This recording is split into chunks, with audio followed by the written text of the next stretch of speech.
وانا قبل ما نروح باش نشوفوا البريه كانت عندي، وجدوها جابوها لي، هزيت هداتها في جيبي ورحت.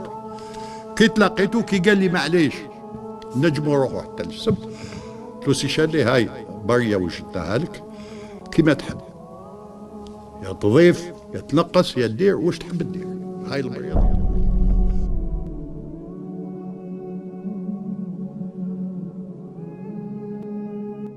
المخ، الوحش الذي لا يعرفه الكثيرون.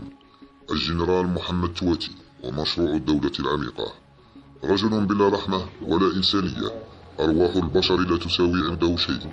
يدعى بالمخ أي العبقري، والذي يتباهى ويقول لقد نلت شرف إعدام العقيد شعباني، ومن ساعتها أصبح له رتبة عالية في الجيش. إنه الجنرال محمد تواتي، الأب الروحي للجنرال توفيق، وهو من علمه أبجدية الغدر والوحشية.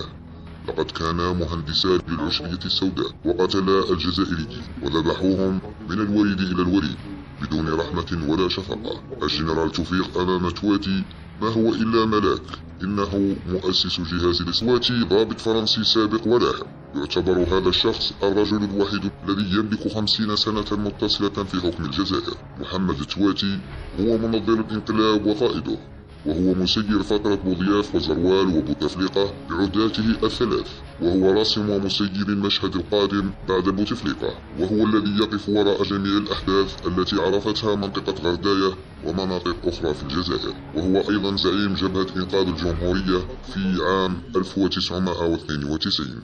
محمد تواتي كان حليف بوتفليقة، حلفه وسيده، وبوتفليقة وجماعته مجرد مرتزقة صاروا أغنياء بعدما دخلوها فقراء. ويسعى تواتي ودولته الموازية للبقاء لتكبير الجزائر وهدم ومسخ شعبها وتكريس تبعيتنا لفرنسا إلى الأبد. للجنرال محمد تواتي رفيق درب له منذ سنة 66، وهو أخو علي التواتي المدير الفعلي للبنك المركزي منذ عام 1990. وعلي التواتي هذا هو أيضا رب سوناتراك وعضو مجلس إدارتها العامة الدائم ل30 سنة.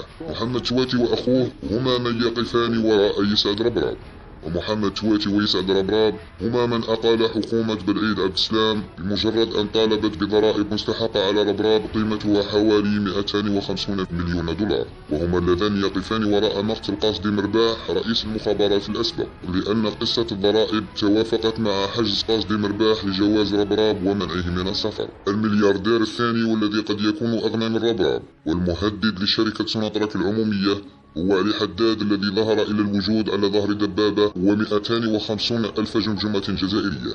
علي حداد يملك مصفاة نفطية تزوده بمادة الإسفلت لتعبيد الطرقات في شركته الضخمة الوطنية. مصفاته كلفتها 2 مليار دولار، ولا أحد يعرف إن كان يدفع ثمن البترول الذي يصفيه أم لا. محمد تواتي كان في الوقت القريب يحكم كل الجزائر، وهو رب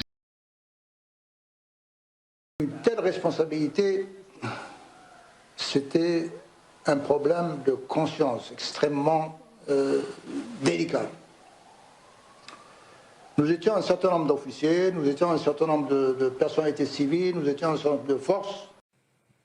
محمد تواتي حضر المقتل نتاع شعبان وحضر المقتل نتاع قصدي مرباح.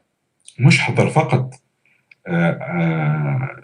محمد تواتي من الناس اللي حكمت بالإعدام على شعباني رحمه الله.